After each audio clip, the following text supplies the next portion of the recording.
Garrett, let's move on to the number one ranked team in the country, the Georgia Bulldogs. They also allegedly were facing a test this week, going to Knoxville to take on upset-minded Tennessee. And on the first play of the game, it looked like Tennessee was going to give them a game. They bust out a 75-yard touchdown run on the first play from scrimmage.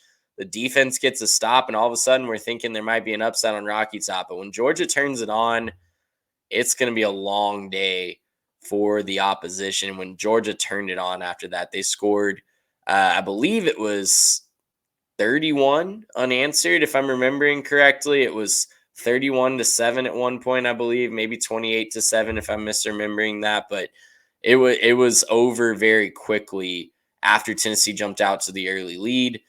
The stats tell the whole story right here. Just domination from the defense of Georgia after that first play. Only 200 yards of offense for the rest of the entire game after the first play from scrimmage for the Volunteers. 9 of 13 on third downs for Georgia. Tennessee just could not get off the field. Carson Beck was doing whatever he wanted through the air. And this is what Georgia is, right? They can weather some punches early and still win the game by 28 points going away. Yeah, man, I've been kind of just trying to analyze these teams across the way. Look, I'm ready to come back around. Georgia looks like the best team in the nation. It looks like the 2023 threepeat is all alive, all well for the Bulldogs. There's certainly a lot of teams move in one direction or the other.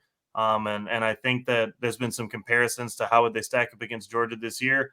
Georgia's the king right now. They just are the best team at this moment. And I say this because I look at this game and I say, who was the standout? Right, who is the standout? I look at this. Carson Beck, he had 298 and 3 touchdowns. That's a good game. It's not Herculean, but it's a great game. Kendall Milton, 66 yards and touchdown. Deshaun Edwards, 34 yards. Aaron Smith, 33 yards.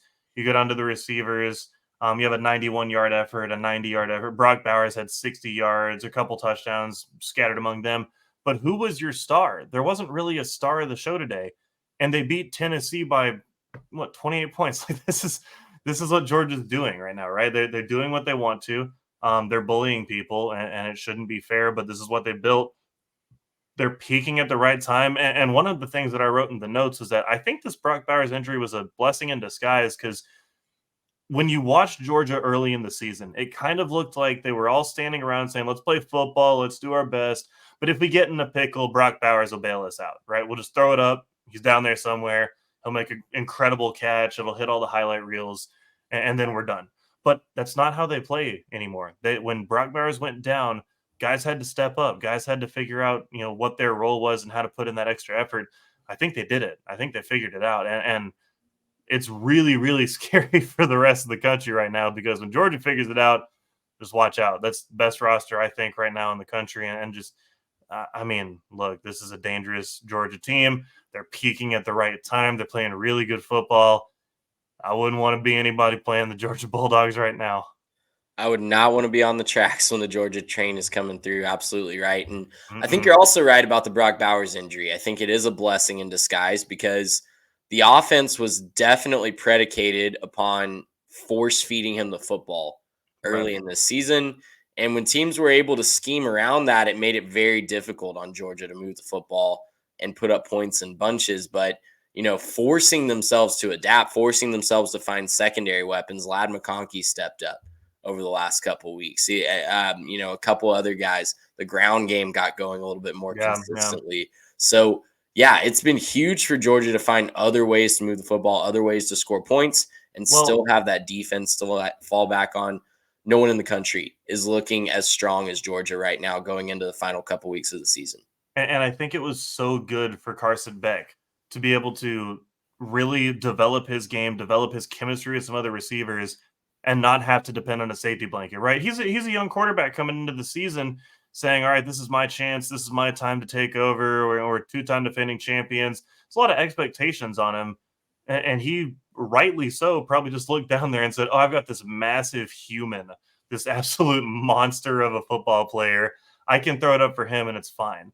And look, you can get away with that. Brock Bowers is elite. He is as good a tight end as we've seen in this game for a while.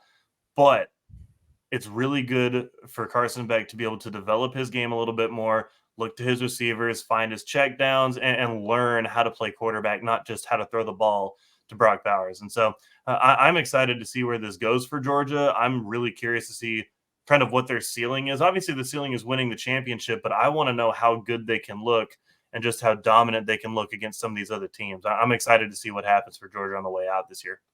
Well, Georgia obviously has closed out their conference portion of the schedule. They face Georgia Tech next week in good, clean, old-fashioned hate. Then it's a date with the Crimson Tide in Atlanta. Classic battle between those two in the SEC championship once again on deck in the first weekend in December. Gracious, how about that?